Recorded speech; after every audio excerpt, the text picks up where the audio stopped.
হযরতে রাবিয়া বসছি তার খাদেমাকে ডাক দেয়া বলে, খাদেমা বসো, তুমি ইফতারি করবা, দুইজন একসাথে ইফতারি করব। মাগরিবের কাছাকাছি সময়, ইফতারির কাছাকাছি সময় ইফতার নিয়ে বসছে, মাত্র দুইটা রুটি। খাদেমা খাবে একটা, রাবিয়া বসছি খাবে একটা, দুইটা রুটি দিয়ে দুইজন ইফতারি করে ফেলবে। এমনি দরওয়াজায় কে যেন সালাম দিয়া বলে, কে আছেন ঘরের ভিতরে? আল্লাহর রাস্তা আমার ভিক্ষা দেন।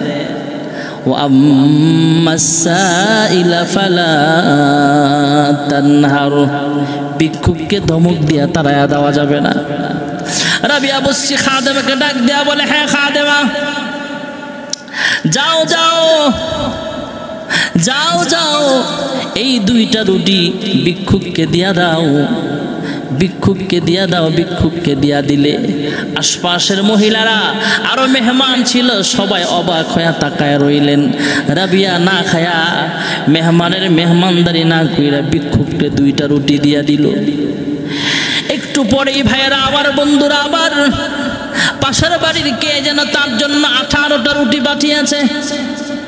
18টা রুটি যখন ঘরের ভিতরে আসছে, হযরতে রাবিয়া বসে ডাক দিয়া কয়, এই রুটি আমার না, যাও যাও, অন্য বাসার জন্য মনে হয় দেওয়া হয়েছে, অন্য কোথাওর জন্য মনে হয় পাঠানো হয়েছে, আমার জন্য পাঠানো হয় নাই, নিয়ে যাও।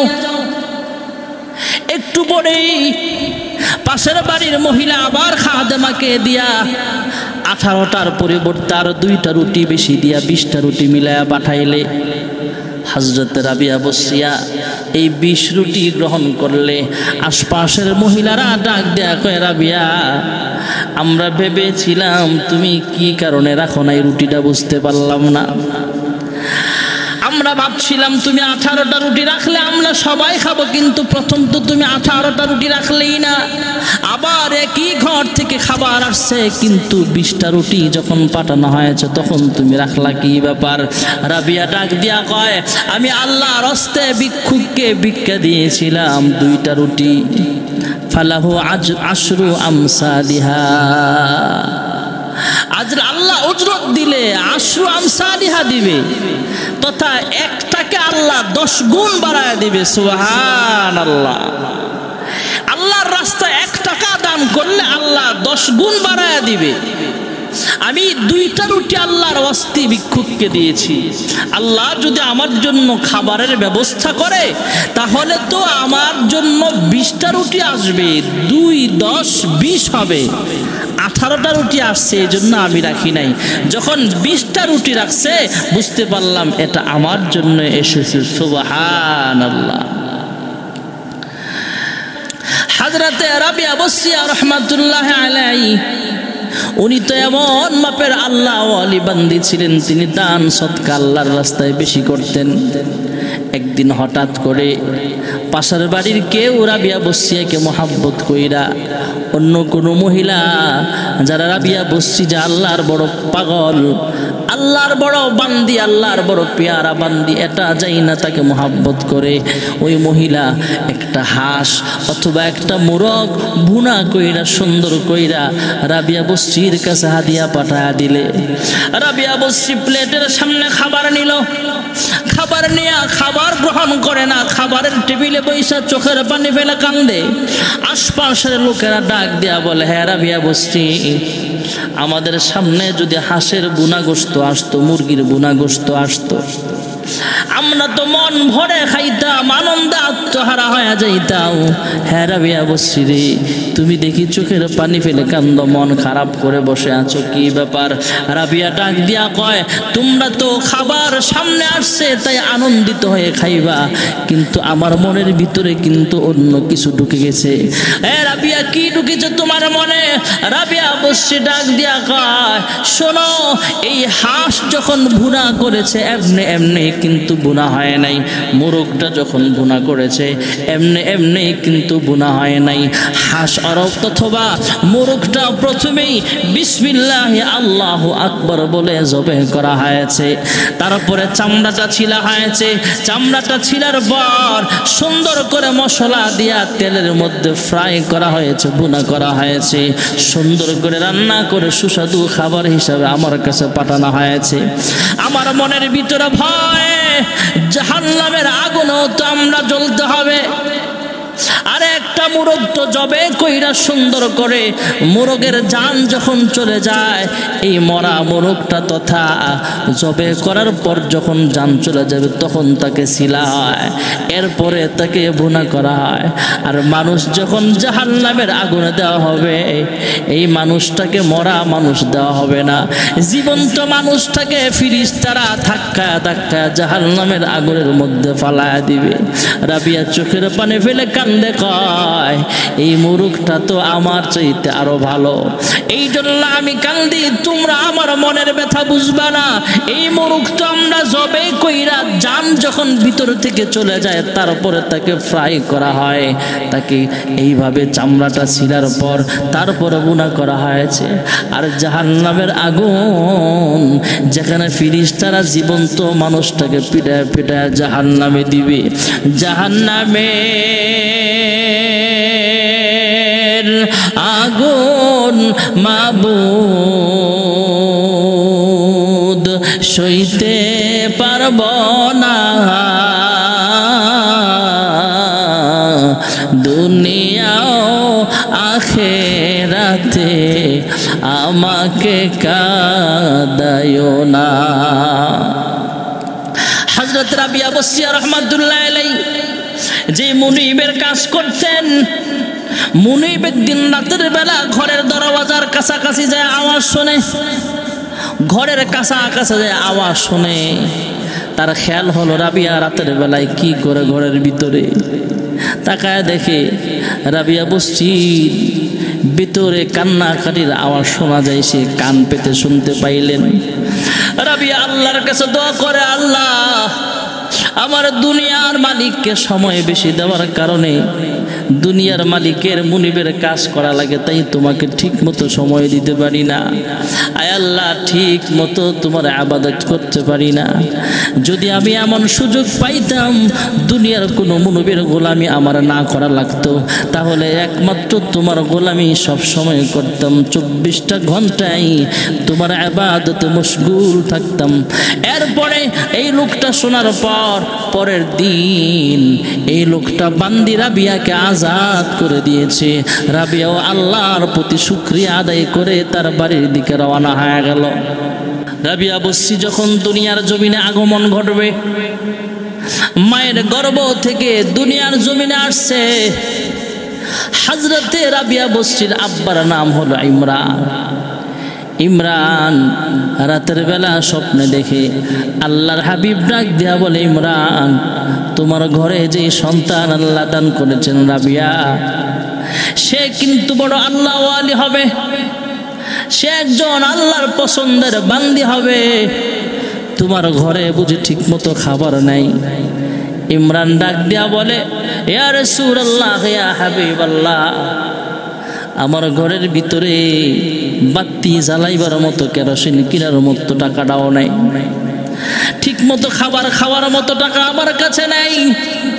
স্বপ্ন যোগে রাবিয়া বসরির আব্বা ইমরানকে আল্লাহর হাবিব জানায় দিলেন, যাও তোমাদের দেশের যে বাদশা আছে সেও একজন বুজুর্গ বাদশা, সে একটা আমল করে প্রতিদিন রাতের বেলা 100 রাকাত নফল নামাজ আদায় করে, এরপর 100 বার দুরূদ শরীফ পাঠ করে তারপরে সে ঘুমায়। প্রতিদিনের তার দৈনন্দিন আমল এটা।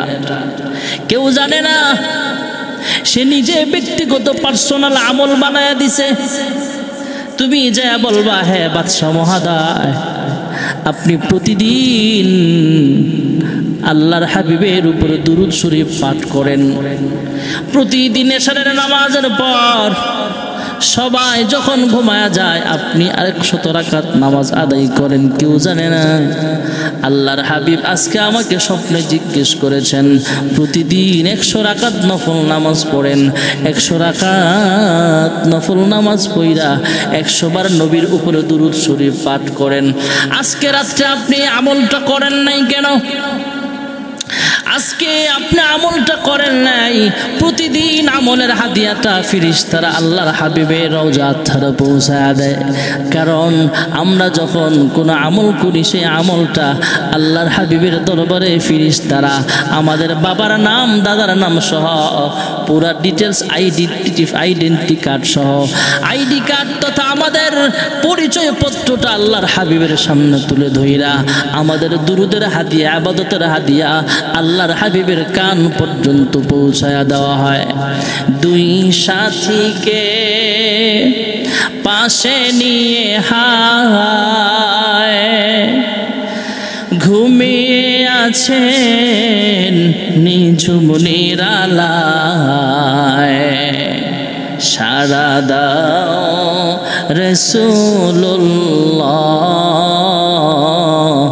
রওজা পাকের কিনারে। আমরা যখন কোনো আমল করি রাসূলের রওজা ধারে পৌঁছায় দেওয়া হয়।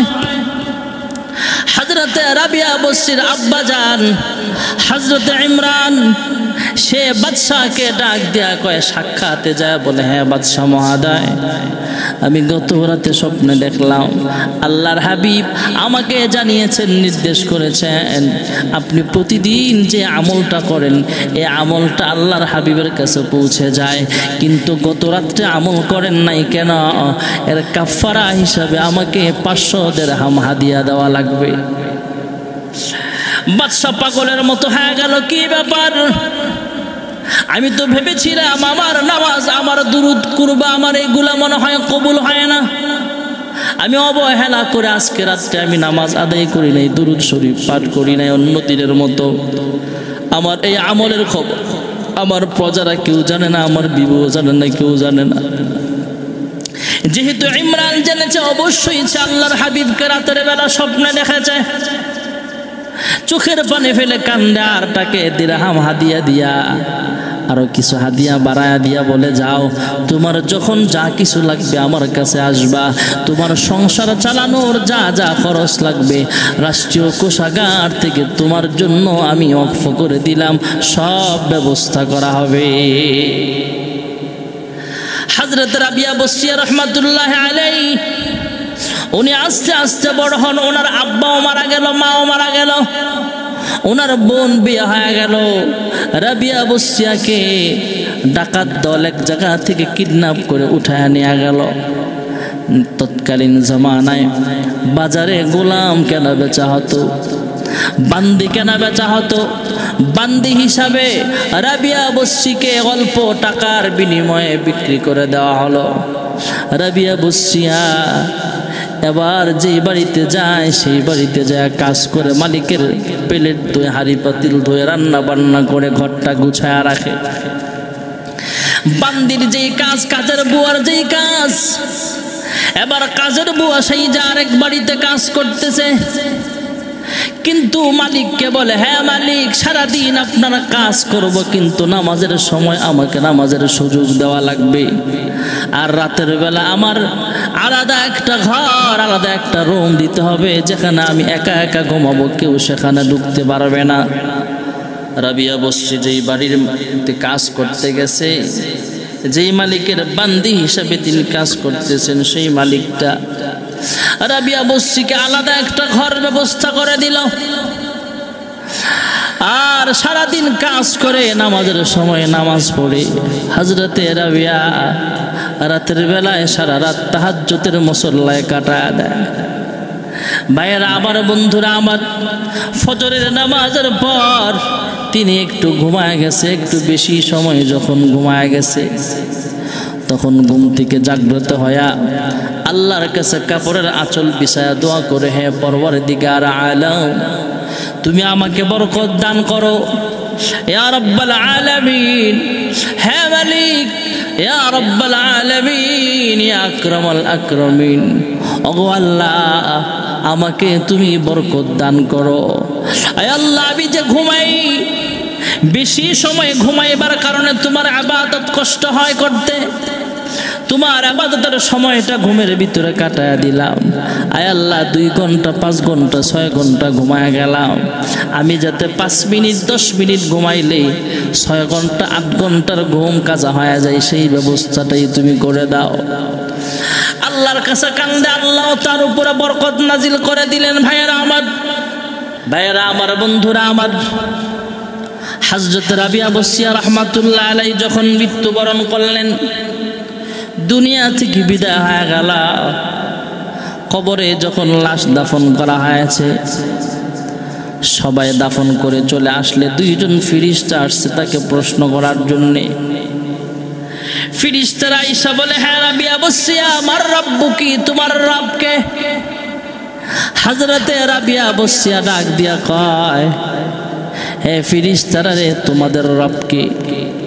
উল্টা রাবিয়া বসরি ফেরেশতাদেরকে প্রশ্ন করলে ফেরেশতারা বলে, হ্যাঁ রাবিয়া বসরিয়া, আমাদেরকে আল্লাহ আদেশ করেছেন তাই সবাইকে আমরা প্রশ্ন করি, কিন্তু উল্টা তুমি আমাদেরকে প্রশ্ন করো, কি ব্যাপার? রাবিয়া ডাক দেয়া কয়, ফেরেশতারা তোমরা কত দূর থেকে আসছো আমাকে প্রশ্ন করার জন্য? ফেরেশতারা বলে, আসমান থেকে আসছি আমরা, জমিনে আবার 3.5 হাত মাটির নিচে তোমাকে প্রশ্ন করার জন্য আসলাম। রাবিয়া বসরি ডাক দিয়া কয়, হ্যাঁ ফেরেশতারা রে, 1000 কিলোমিটার দূর থেকে আসছো, আবার 3.5 হাত মাটির নিচে আসছো আমাকে প্রশ্ন করার জন্য। তোমাদেরকে কষ্ট করে এত দূরে আসছো, আল্লাহকে ভুইলা যাও নাই? ফেরেশতারা ডাক দিয়া কয়, আমরা তো আল্লাহকে ভুলি না, সারাক্ষণ আল্লাহর ইবাদত করি, আল্লাহর হুকুমের বাস্তবায়ন আমরা করি। ফেরেশতারা আল্লাহর কোনো নাফরমানি করেন না, সব সময় হুকুমের বাস্তবায়ন করেন। মহান রব্বুল আলামিন ফেরেশতাদের ব্যাপারে কোরআনুল কারীমে আয়াত নাজিল করে আমাদেরকে জানিয়ে দিয়েছেন, লা ইয়াসুনাল্লাহা মা আমারহুম ওয়া ইয়াফআলুনা মা ইউমারুন। ফেরেশতারা আল্লাহর নাফরমানি করে না, সব সময় আল্লাহর হুকুমের বাস্তবায়ন করে। ফেরেশতারা ডাক দেয়া বলে, হ্যাঁ রাবিয়া বসরিয়া, আমরা আল্লাহকে ভুলি নাই। হযরতে রাবিয়া বসরি ডাক দেয়া কয়, ফেরেশতারা রে, আসমান থেকে আইসা আবার 3.5 হাত মাটির নিচে আইসা যদি তোমরা মালিককে ভুলে না যাও, কিভাবে বুঝলা আমি রাবিয়া আমার রবকে আমি ভুলে গিয়েছি? তোমরা তো আসমান থেকে আসছো, আর আমি মাত্র 3.5 হাত মাটির নিচে আসলাম, আমার জীবন যৌবন সব আল্লাহর নামে ওয়াকফ করে দিয়েছিলাম। কুল ইন্না সালাতি ওয়া নুসুকি ওয়া মাহইয়ায়া ওয়া মামাতি লিল্লাহি রাব্বিল আলামিন।